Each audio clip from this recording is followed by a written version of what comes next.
Yoala, Ukamandaya, Tip the Bucket, Ngaya Desirai Saunders, and I'm a proud descendant of the Gungri people of southwest Queensland. So Yoala, hello, Ukamandaya is welcome in Gungri.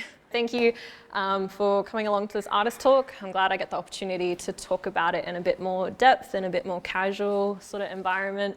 Because if you were here for opening night, it was a little bit crazy. It was fantastic, loved it, but quite overwhelming, yeah, especially for an introvert. So all artists are introverts. I know, that's the thing about being an artist, isn't it? It's like you create all these works and you express yourself through your works, and then you're like, oh damn, I have to do artist talks where I actually have to express it again. It's like, yeah, read it through the work. This is our language, and then everyone's like, great, now talk about it, and it's like, but I did. Yeah, I feel like that's a common thing that creatives can struggle with. Some people are really gifted at it, but either way, everybody's here to listen to you and your voice and your creative expression, which is so exciting. This exhibition, Tip the Bucket, was created through your residency program, Safe Space residency program with us.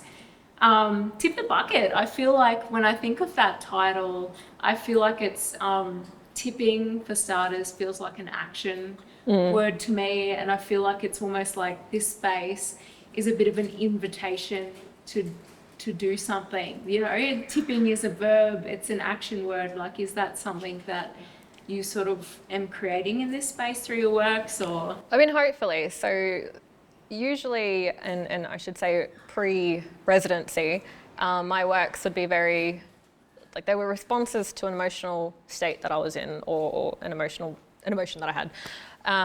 But with this residency and the opportunity to create a whole body of work, I really wanted to sort of do something a bit more different. I really wanted to push my practice as well, and my professional practice, to create a body of work and a concept that was a little bit more deeper.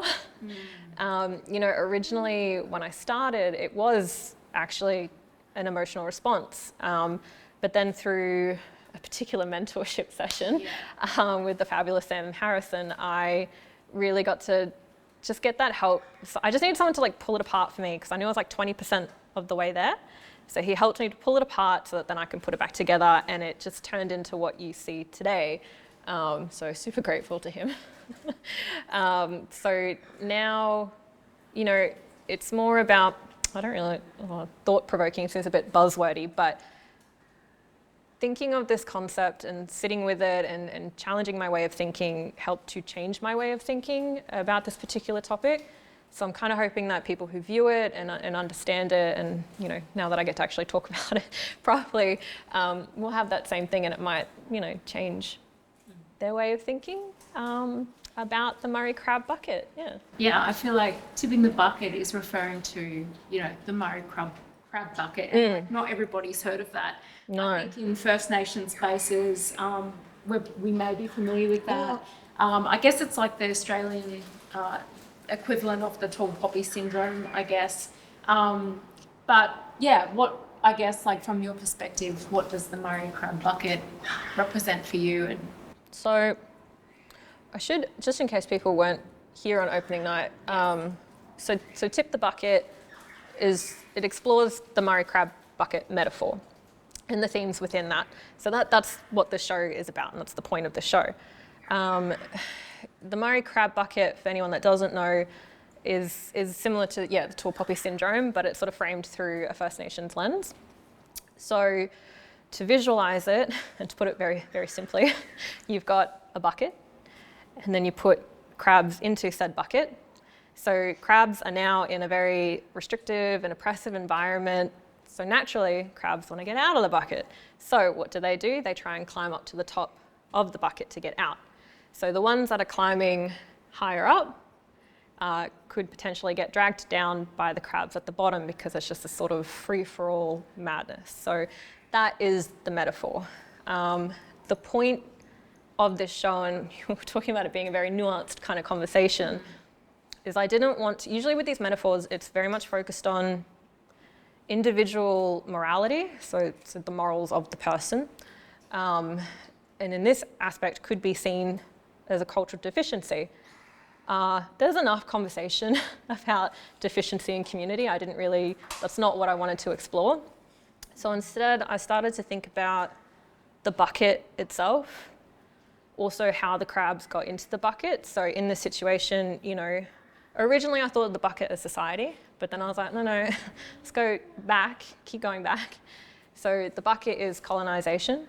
You know, the crabs, First Nations people, and you'll just have to excuse me if I switch between crabs and First Nations people. There's no disrespect there.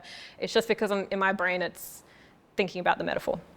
So the crabs are put into this bucket, which was colonisation and this impressive environment. So what sort of started out as survival tactics from our ancestors, sort of through generations has been passed down and morphed into, I guess, this internalised oppression. So that's what I wanted to explore. I wanted to explore the themes in that.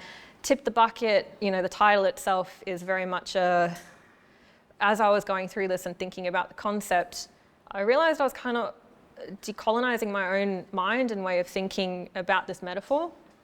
So that's, tip the bucket is almost like saying, hey, decolonise your mind and let's think about this metaphor that, I mean, I grew up with personally.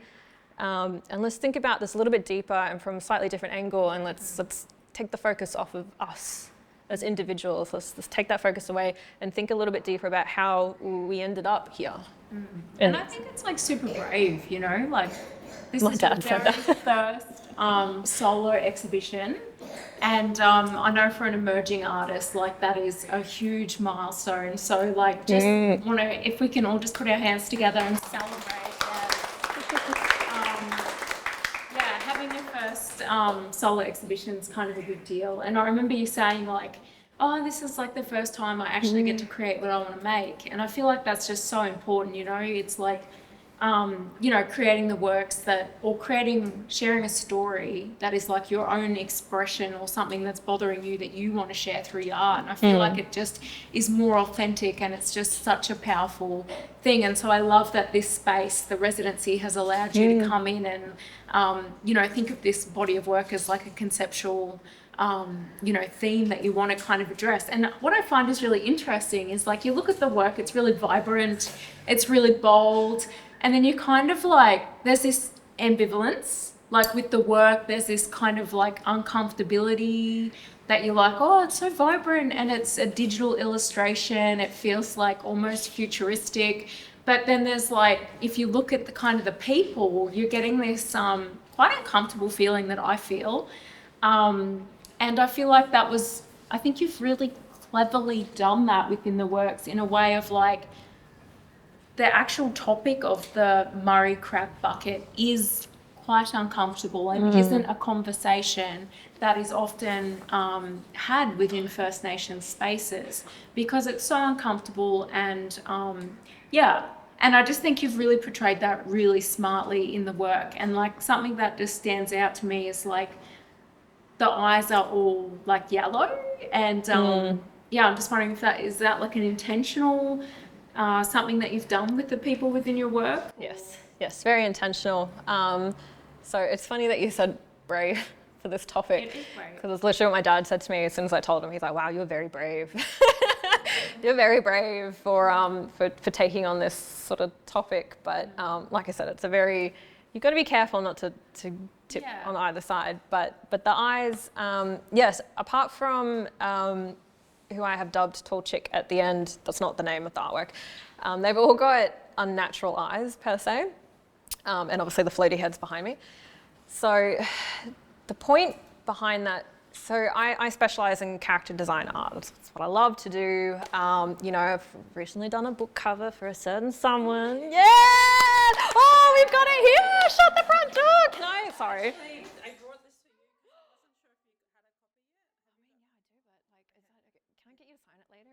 Okay, I love that. Sorry, I'll just do a quick, Yes, this is lovely book, Ellen Van, am I saying that right? Neerven? Yeah. Yes, so we got to work on this together. Sorry, I've completely hijacked that for a little promo moment. But this is, you know, character style art. I digress, but this is very exciting because this is coming out soon. Character style art is what I love to do. I love to represent mob. You know, I just have this weird fascination with observing people and then wanting to to recreate that essentially, and also micro expressions as well. I really love that, you know, how you can sort of tell sort of emotions and behaviors through poses, like these tiny little things that you pick up from people. It's like a language without language, essentially. So that's why I really wanted to keep the show authentic. You know, it is a slightly serious topic. It's not a comfortable topic to talk about. Yeah. So, but I didn't want to not be authentic to my style. And I'm not very good at having serious conversations. I'm one of those people that will awkwardly laugh and shy away. I think that's kind of the beauty of art, though, isn't it? Yeah. Like art is that permission slip to kind of say things that you don't always, you know, have the confidence to say verbally. And one thing, you know, with these works, they don't have a didactics, and I just thought it might be really cool for us to just like go through, because you can look at the works and you just kind of think, oh, like you can think maybe it means something, but because of that, it's so uncomfortable that you kind of feel like, what's going on in this piece? So I thought maybe it might be cool to kind of go through some of the works and just kind of like for you to express, you know, what they mean in your eyes. Yeah, and then so we can start with the thing, and then with the figure at the start, yes, female presence, which is quite strong as soon as you're working, but her facial expression is quite interesting. Yeah. So and real eyes on that one. Sorry, because I didn't quite get to.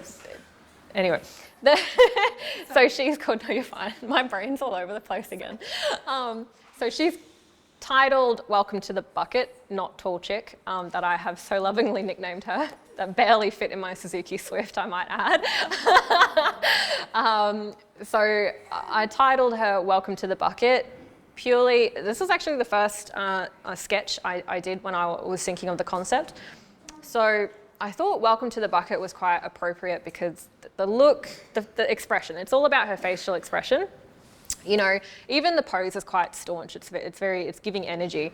And I wanted her to say, it's more of a, welcome to the bucket. Like, we're here. We're still here. We're still in this environment. So it's just, to boil it down, this is just not where I want things to be, if that makes sense. Yeah. So I really wanted to just put that and feed that into her expression, and I hope I've done that. Yeah, I think so. Yeah, so for her, I did actually want people to connect more with her as a character and as a person. Yeah. Hence why the normal eyes. You know, all these other characters, they're characters and they represent mob in all different shapes and forms. But I almost feel like that strong woman at the front there is almost like a little sneak peek into your emotion of like, this is how I feel about this situation. It's just like, here I am like having to discuss it. And I don't know, I just think there's a real cool presence that you're holding over it all of like you in amongst all these different characters. And I think that's really cool. So we'll start with the first work there, which I think is called Anyway, but you gotta say it. So it's anyway, like ... That's the official title.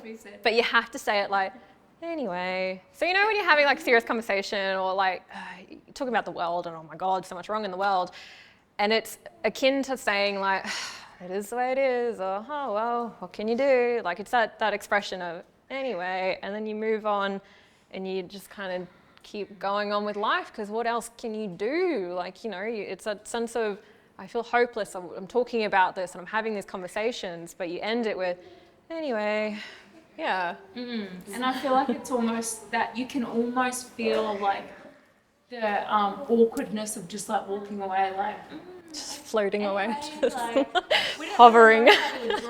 So we're just not going to, and just continue on in like this space of like, the unknown or the unspoken, and also like that floating head, you know. For me, it's like this kind of disembodiment, you know. It's like I feel all these things, I know this is all happening, but I actually like I don't know how to like deal with it or feel with it, and you know, things that mob experience all the time. Well, that's it. And unfortunately, like a lot of mob have experienced situation where you would dub it as like, oh, Murri crab bucket, and it sucks. So it's like, to experience that or to witness it or to even partake in it without realizing.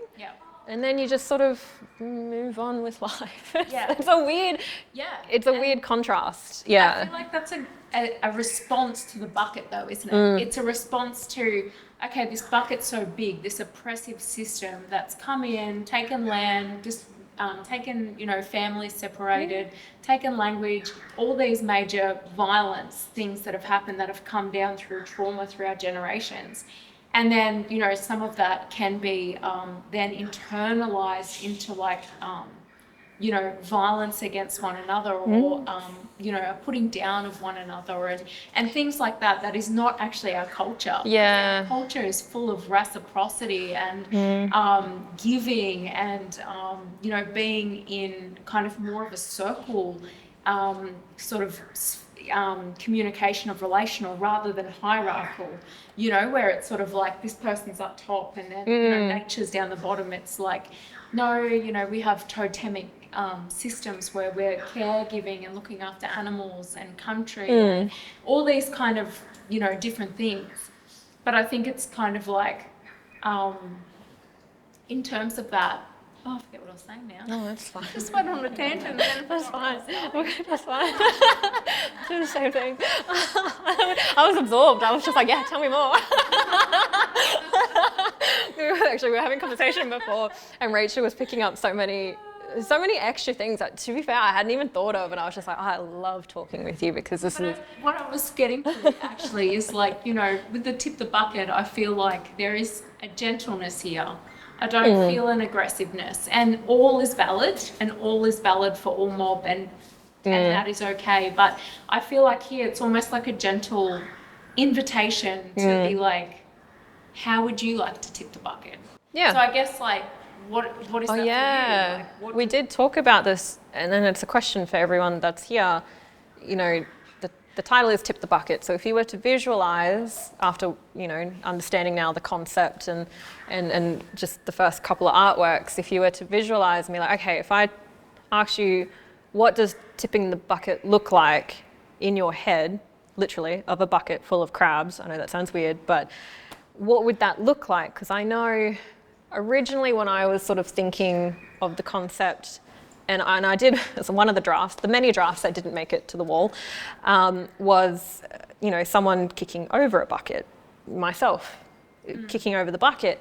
But then the more I got into the works, I was like, you know what, no, if I was to visualize tipping the bucket, it would be the momentum of the crabs. So just think, when you're a kid and you did the whirlpool thing in the pool, that with the crabs and then that momentum together would tip over the bucket. And that, I think, is more what I think of when I think of tip the bucket. So I'm not going to ask you guys to tell me what you visualize tipping the bucket, but please, if you would like to tell me later, you're more than welcome to. But that's just something that I wanted to put into your minds as well to think of while we're sort of going through the works. Yeah.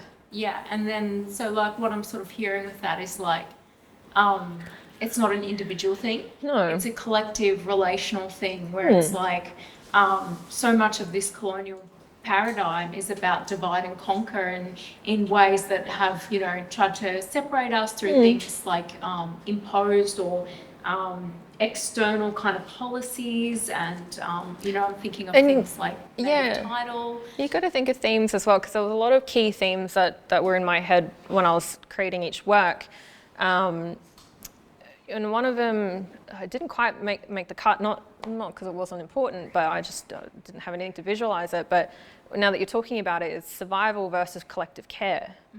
And I think that is a really important theme. Maybe if you're looking at it as a whole and you're thinking of it as tip the bucket, maybe that's why I couldn't visualize it, is that this whole body of work is that, is it survival or is it collective care? Yeah, sorry, I'm sort of... No, that's awesome. Yeah. And I think when you think about a bucket, the colonial paradigm bucket is so big, and it's it's only probably been around for 250 years here, but it's so strong and so oppressive in nature, and infiltrates in so many structures, political, societal, healthcare. In yourself, really. Everything. It's all come internalized, and so it's not like something you can just overnight tip over. No. And so when I think of that, this exhibition so gently reminds me of like I can do it in little ways by, you started today with language revitalization, learning our culture that's been purposely stolen from us, you know, assimilation, you know, being in organisations or systems, institutions where mob can go in there and actually redefine where resources go. And, you know, so there's these things that we can do within the system, within the bucket. That is, you know, if we get privilege or if we get success, that we're then passing on mentorship to the other ones coming up, grassroots organisations. You know, there's so many things that I feel positive about, you know, when I think of us tipping the bucket. And in the small ways that we can do that individually and collectively. And it excites me. And then what I love about your work is that I see young people in it. Yes. And even though there is a lot of ambivalence in there, which we see with our young people today, you see this. It's like, oh, how do I live in this two worlds? How do I navigate this space? Yeah. But I also see like a futuristic element to this of like choice and agency, you know, which I kind of feel a bit excited about. That's good. And like, you know, I think it's cool when you think about tipping these heads, you know, like there's a physical element. Did you want to talk about the physical element of these sculptures back here? Yes, I mean, for anyone that doesn't know, let me give a quick demonstration. They move. I'm not about to break anything. This is the one that works best, so I'm going to use this as an example. So they are hence dubbed spinning heads, not the actual title, just my nickname. They all spin. That's just my favorite. So the idea behind these and how it relates to the whole overall concept, so it's called How Do You Engage? So as a digital artist, I'm primarily online, chronically online, unfortunately, and on social media. Unfortunately, a lot of, I guess, the behaviours that have been created from said environment, I witness online and on social media. So this was sort of a look into, and it's great that it ended up being an interactive artwork, asking how do you engage, because how if you witnessed the Murri crab bucket per se happening online, how would you interact with it? You know, are you actively commenting on it? Are you, so speech, because it's hear no evil, speak no evil, see no evil. To boil it down, but it doesn't really have much to play in it. I just liked the visual of it.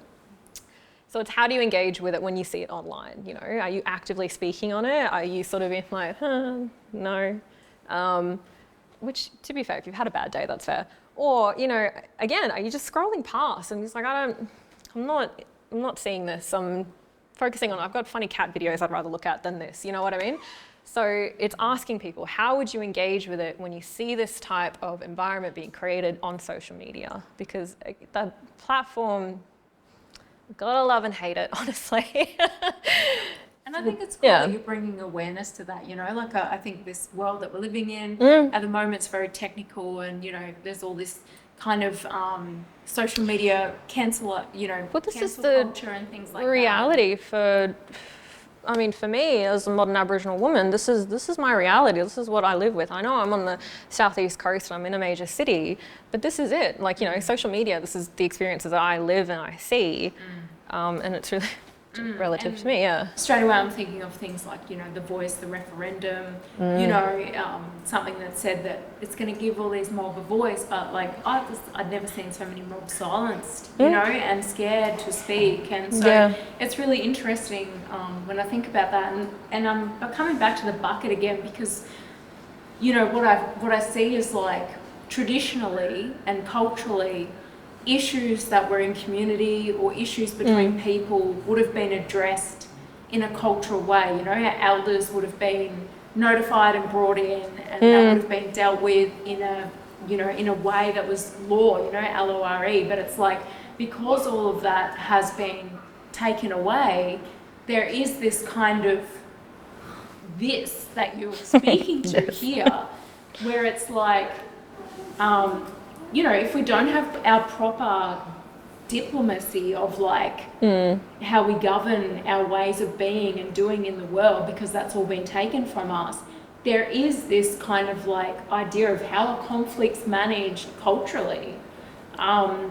You know, elders like that can come in and culturally address certain issues and things. That's all been taken away in this bucket, and I guess instead, you know, external forces have come into communities and things with kind of outside ideas on how to fix these problems, but really it's like the bucket that created the problems in the first place. So that's it, and that's where it gets, you almost have to pull yourself up as well when you start thinking, to not go, again, not to focus too much on the people and the individualized morality. You kind of got to keep shifting back, be like, no, this was an environment that was created, our ancestors were put into this environment, and this is how it's evolved over time into our generation. Yes. Yeah, which is social media.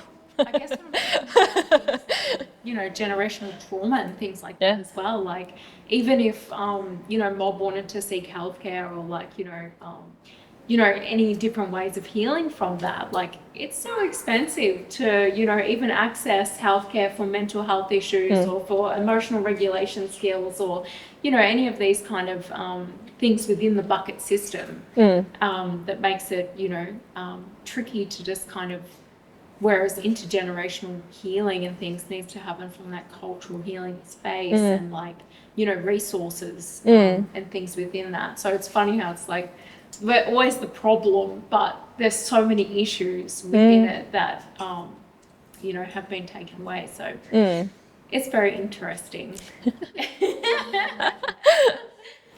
Is there anything else you want to share about your works? Like, we haven't gone through them all and they're all so interesting. No, do we go through any others? Do we have time? Am I chewing up too much time?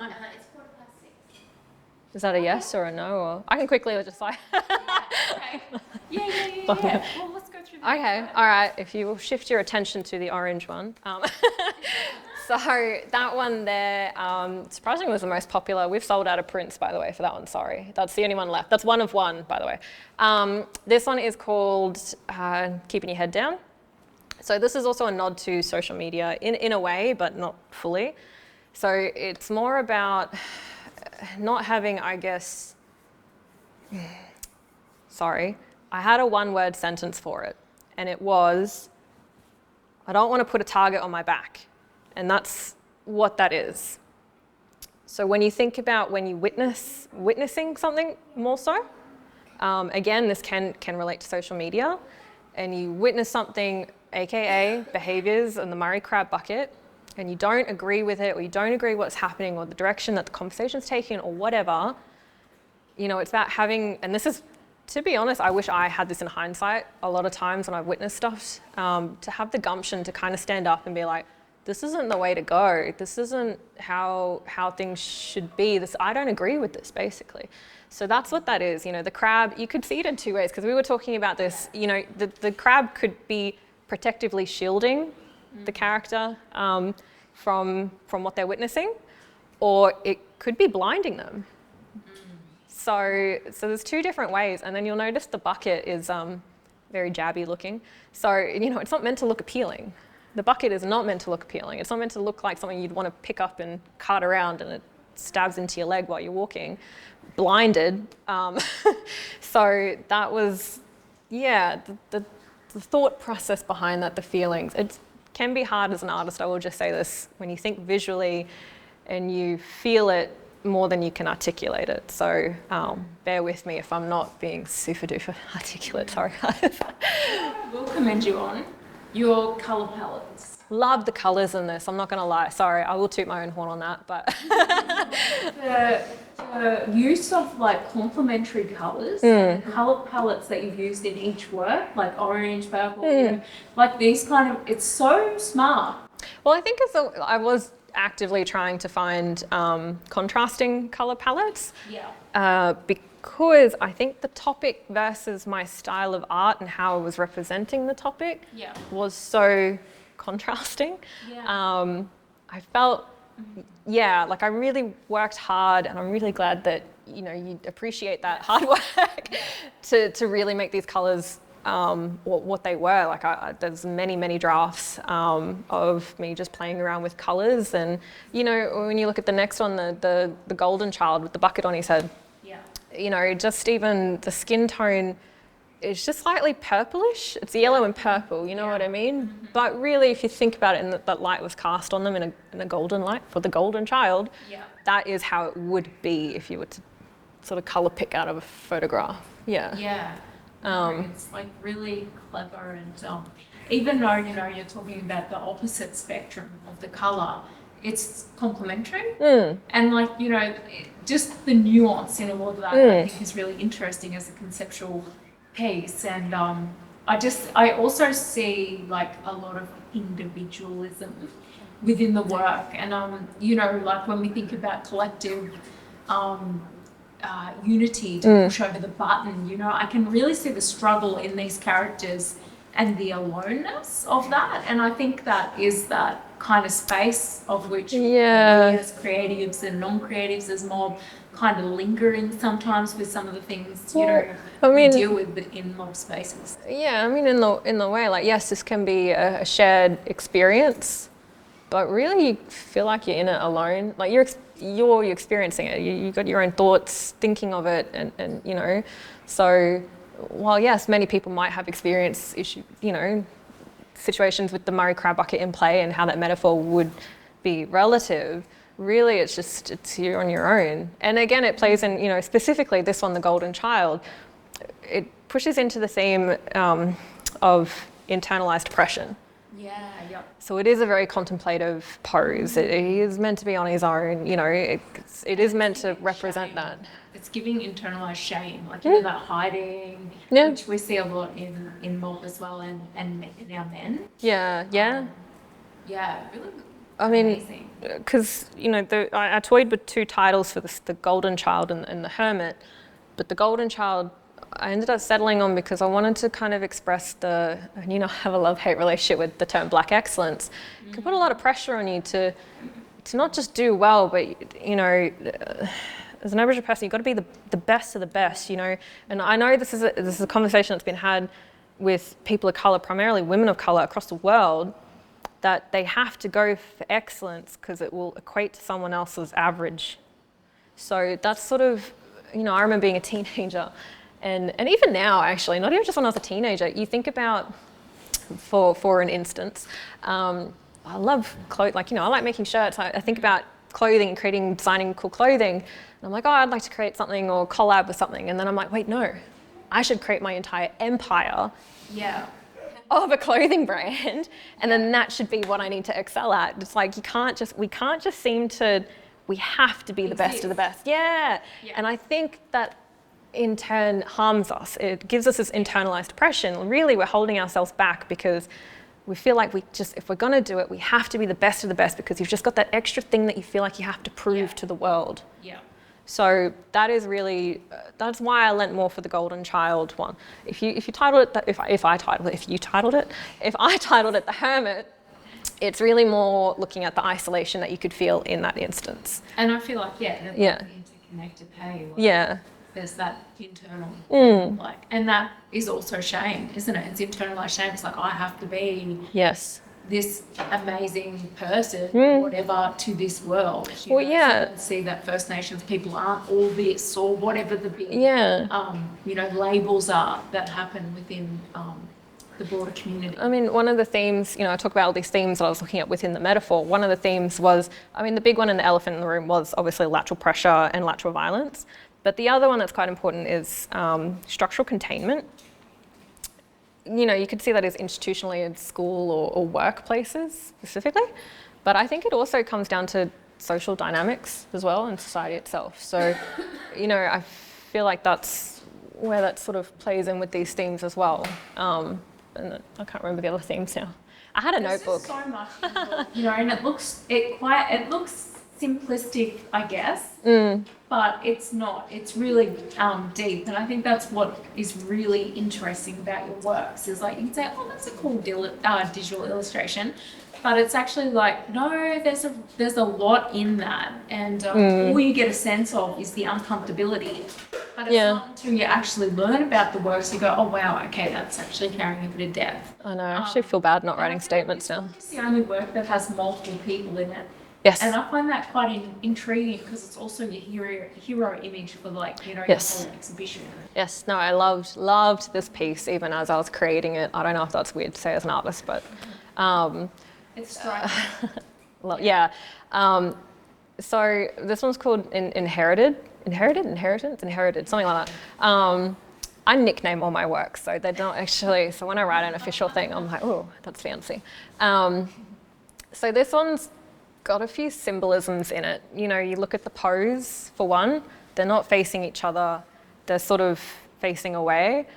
Considering, in my mind, they were siblings, or they look like siblings, so you would think that's kind of an odd pose for siblings to kind of have, or you'd think of like sibling rivalry. The other thing is also they're two hands on one bucket. So it's looking into the themes of scarcity of opportunity. When I know we touched on it, but we didn't actually get to explain the eyes. And the point that I didn't do normal eyes and I did these like yellow sort of, outer worldly eyes is because I didn't want people to actually see themselves as the characters, because usually that's what people do with my work, which I love.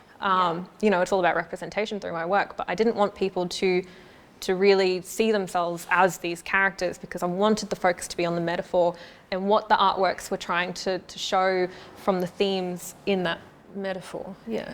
Yeah, I think this is a really striking piece because you're sort of looking at this young girl who's looking at you directly, and then this brother potentially who's looking away, who's really deep in the bucket world. Because we were talking about family dynamics and family responsibilities, especially when it comes to culture as well, and how that can be very different between siblings. I mean, I know I'm big family, so we all view it differently, I think, of that, taking up that role of responsibility. So, And there's almost like you can almost feel the line between them too. And I think this is the bucket that joins them together there. And I feel like it's kind of like this is the system that can and has separated families, and I think of native title. You think of native title, you take the land from people and then you say, oh, we'll give you crumbs of it back. But you all need to like prove that you're Aboriginal and prove that you have ownership to some part of it. And then families have just been totally destroyed. Nations have been totally, ones that are neighbouring nations have just been, really... Yeah, the contesting land is very, very touchy. Yeah, we went through that. You just portrayed that so well in our work. I love that one. Is that weird to say? But I really do. I like that one. And FYI, I didn't mean to, but I had that exact hairstyle as a little girl. Yeah. I didn't have like she's like, she's kind of like this trying to be personable. She's kind of like, oh, I want to like engage with culture. I want to like make everything right. And he's just like, put your head down, It's really cool story. Yeah, I love what that. Lucky Last, Crabby, actually what it's called, not just my nickname. So this one, as we were talking about before, there is always this part of, for artists, like the aesthetic purpose of the artwork as well. And I really did just want to have fun with this one. Again, the eyes they're more like a crab's eyes. They're not meant to be devil horns, by the way. I don't know if you've ever seen ghost crabs, but they've got the cutest eyes. All of my other reference pictures of crabs grossed me out, but ghost crabs are super cute. So I really wanted to include that symbolism in here of the crab, apart from the crab claw. But I think it's similar to the first artwork of Welcome to the Bucket. It's that expression, it's that sense of emotion that you feel when you talk about, experience, witness the Murri crab bucket in play. And maybe also when you think a little bit deeper about how, if you I mean, it could just be my own theories, but how it originated. Let's be colonisation started, but how it started, and then how over generations how it's turned into for us. Yeah. I just really wanted to show that emotion behind it. Again, I hope I executed it well. But the colours, they were really fun. I like purple's my favourite colour. Yeah. And then it just felt right to put that one on the t-shirts, which are limited edition, by the way. So yeah, and then to call it crabby. She's crabby. I'm crabby. Yeah. You know, it's when you think about it in its entirety, you just think, man, that sucks. It doesn't make sense. Yeah. And really, when you boil it down, that's all it came from me. It's I've experienced this and witnessed it my whole life, and it doesn't make sense to me. Yeah. So as an artist, what do you do if things don't make sense? Well, you put it into works, and you hope that you can connect with other people, and then they can feel the same thing and be like, yeah, we don't understand it either. We're in the same boat, you know, or change your way of thinking about it. So, but also, like, we're not expected to have all the answers. No, please no. You know what I mean? Like, and Yes. you know, we're like 3% of the population, so like we can't overthrow a whole bucket with just us, and that's like all okay. And just like the complexity of it all, and like the nuance of it all, and it's all a very big conversation. I think you've just, you know, nicely and gently just leaned into it and say, hey, he's like in such I think you do this really cleverly. You know, you can address quite bigger issues in a really gentle, fun, vibrant way. And that's why I feel like I love your work with the representation of young people, because I feel like, you know, there's so many young people that are trying to deal with walking in two worlds, and it's so confusing. And I just feel like them just being able to see themselves in an art piece is enough, you know, and is so cool. And is in a sense tipping the bucket. It's just like, oh, hey, this person understands that I feel that way, or that I feel that way, or that, you know, I want to tip something in my own way, and it's all cool, you know? Well, yeah, I mean, yeah, you could filter this through whatever lens you want, essentially, but hopefully I don't know what to call it, like the change of the way that you're thinking of it, hopefully, is just a bit different. Yeah. After hearing all this and my way of thinking, I don't know. What would you like everybody to kind of go away with, I guess, feeling Well, I about mean, this? Or I think it's just like that you can still make change in your own way. yeah, Really, when I think about it in a broader sort of sense, you know, there's a lot going on. There's a lot that you get exposed to. You know, I just think of, and I really actually want to do another piece on this, but you know, I think of Daria. Has anyone watched Daria? Yes. And you know the cartoon they watched, and it was like Six Ad World. yeah, Yeah, I really want to. you would ace There's that. something in that I really want to play into. Yes. But that's, I love that. you know, how it feels literally right now with everything. So I just kind of want to feel like I'm doing something, even if it's just changing my own way of thinking, or how I view things, or how I approach things in my day to day. You know, a lot of working through these works and thinking of the themes and going through that process. Like I said, I was decolonizing my own way of thinking, and there's things that I had to pull myself up on. Guilty of being internally. And I think, you know, when we go on a mission to decolonize within our own selves, that is a part of dismantling the bucket, whether we think it or not, you know. And every time we celebrate another Black artist, another First Nations person doing amazing, and we just, you know, celebrate them in every way, put them all over social media, share that Black excellence, or not Black excellence, just Black average existing is all good too. And just like putting each other up and coming together and doing community, I think we tip the bucket in every way. And learning your language like you did at the beginning there, I thought was beautiful. And I wanted to say that on opening night. I will just say that. So I was looking at my dad for help, but he couldn't remember either. We were both just like, it's just like two potatoes just sitting there like there's just so much going on right now. But I really did want to share that because Gungari language, there's a massive effort to revitalise it. I'm not going to call it a lost language because it wasn't, but you know, it's been a process, and I really want to respect that and acknowledge that and take the time to learn my ancestors' language, even with a jonky accent, you know. Yeah, totally, 100% agree. And I think, but that's a privilege that we have that our ancestors didn't have, and so we should take whatever we can in that way. And anyway, I just want to say thank you so much for sharing a little bit more about your incredible works. We love your work. I'm really excited about Daria. Yeah. And that whole animation, I don't know what I'll do, something. All the things, book. I want to do 3D sculptures, actually. That's my next thing. I'm trying to learn 3D modeling because I really want to make something. Yeah. That's exciting. Yeah. I've gotten the thrill from big works now, so I'm like, I'm going to be on a very expensive role. Yeah, I feel like your role within speaking to young people is super important in this time, and I'm really excited about what you've got going on. And so speaking of going on, if you would like to, keep an eye out for this when this hits the shelves as well, that would be beautiful. so 2 weeks. 2 weeks, yeah.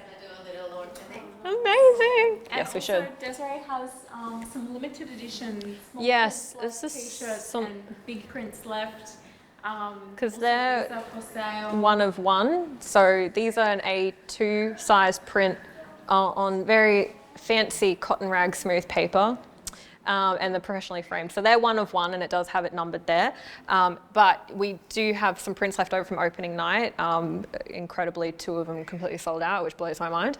But there was only 7 of each created. It felt only right to keep things limited to this show.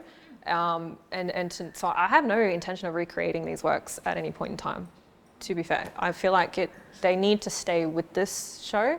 They need to stay with this body of work, because that's how I created it. So you're not going to see it on markets or pop up or anything like that. No. Not that I have the energy for markets anymore, I'm too old for that. And then the shirts are the same as well, because people always ask me shirts, so yeah. They're beautiful. Thank you so much for being part of our Safe Space residency program. Obviously, Aboriginal Art Co is a not-for-profit arts organisation, Aboriginal run and led, and we just like to thank our sponsors and donors, because otherwise we wouldn't be here without them. So Arts Queensland to the Queensland Government, as well as Aveus and also the Tim Fairfax donors. So we'd just like to thank them as well for supporting everything we do here, which is all about celebrating First Nations people. And I want to thank you and also Amanda as well, and Michaela, who's no longer with Aboriginal Art Co. But thank you so much for this. Yeah, so grateful to have that opportunity. For, what's going on next for you, and can't wait to see the impacts and ripples that you have in, sharing representation and your story out there. So keen for it. Congratulations.